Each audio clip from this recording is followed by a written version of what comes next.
Ele é tão legal, ele é tão galera, ele é tão gente como a gente. Será mesmo? Bora pra mais um? Bora! Vocês acharam que eu tinha esquecido dessa série de vídeos, né? Mas não é o caso. E eu já falei pra vocês que esses vídeos dão muito trabalho pra fazer, então eu já vou pedir pra você curtir, comentar, compartilha, pra que ele chegue a muito mais pessoas, pra que muitos outros brasileiros conheçam essa história. Hoje a gente vai falar da família Alencar. Caderninho na mão. A nossa história começa em 1620, quando nasce Ricardo de Alenquer, em Freixeiro de Soutelo, em Portugal. O Ricardo tem uma filha em 1650 que ele dá o nome de Doroteia de Alenquer. A Doroteia se casa e em 1678 ela tem um filho e dá a ele o nome de Leonel de Alenquer Rego. E o Leonel é uma das pessoas importantes dessa família, porque é ele, com mais 3 irmãos, que vem de Portugal para o Brasil participar da colonização lá na região Nordeste. Nesse processo de colonização, o Leonel e seus irmãos arrendam ali algumas terras na Serra do Araripe e posteriormente ela se tornaria uma fazenda gameleira que depois, no futuro, viria a se tornar o município de Exu, em Pernambuco. E é nesse momento de colonização que a família Alencar, que na época ainda era Alenquer, começa a fazer a sua fortuna e se estender, estender os seus domínios para Ceará e Pernambuco. Eles cultivavam algodão, cana e também criavam gado. O Leonel tem um filho em 1740 que é chamado de Joaquim Pereira de Alencar. Sempre lembrando que aqui eu tô falando, o fulano teve um filho, mas isso não quer dizer que ele só teve um filho na vida toda, tá? Essas famílias tinham muitos filhos nessa época e eu pego apenas uma pessoa, que é a pessoa que continuou essa árvore genealógica para chegar até os dias de hoje. Aí o Joaquim teve uma filha em 1760, que se chamava Bárbara Pereira de Alencar. E aí, meus queridos, esta mulher é importante para essa história. Por quê, queridos? Porque Bárbara foi uma revolucionária. Na verdade, ela foi a primeira mulher revolucionária deste país que se chama Brasil hoje em dia. Bárbara nasceu em Pernambuco, porém foi criada no Crato, lá no Ceará. E ela já era diferente para a época porque ela foi escolarizada. Bárbara era uma mulher que sabia ler, escrever e conversava com pessoas de estirpe e conhecimento intelectual. O que para a época, mesmo para uma mulher da aristocracia, era raríssimo.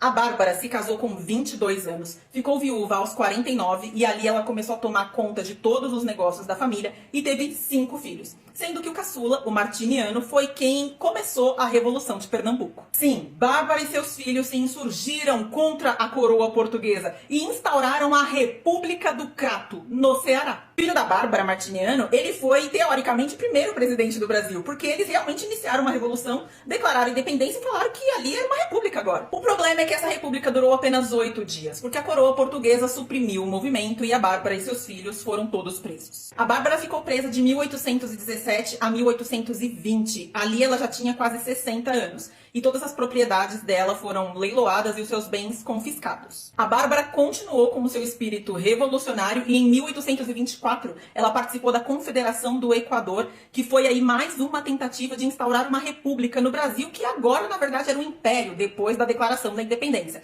Mas mais uma vez essa revolução foi suprimida pelas tropas do império e 2 filhos da Bárbara morreram. Bárbara de Alencar faleceu em 1834 e infelizmente ela não conseguiu ver a sua família reconquistar o prestígio desses anos antes das revoluções.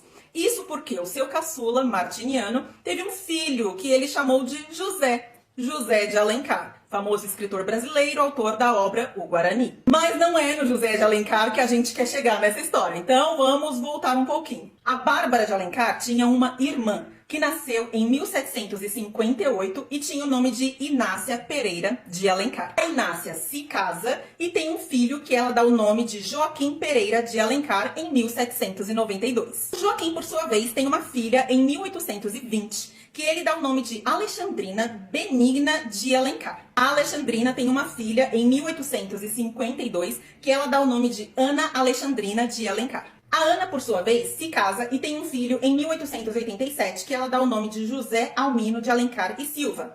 E o José, por sua vez, se casa com Maria Benigna Arraes de Alencar. E esse casal tem um filho em 1916, que eles dão o nome de Miguel Arraes de Alencar.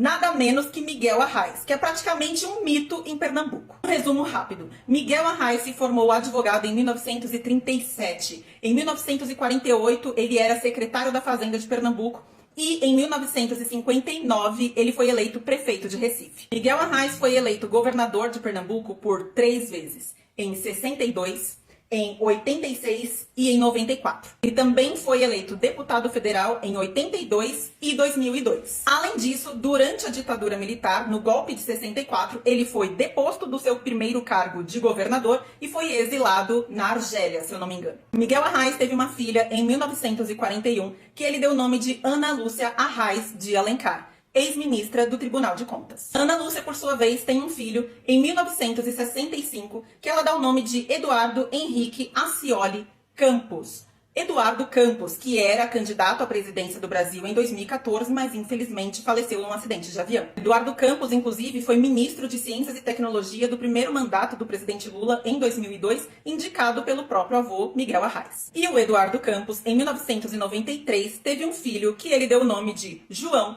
Henrique Campos, o atual prefeito de Recife. João Campos está em alta. João Campos está no hype, ele está viralizando e talvez nós estejamos vendo o nascimento de um futuro presidente desse país. E sabe com quem João Campos disputou a prefeitura de Recife? Com sua prima, Marília Arraes.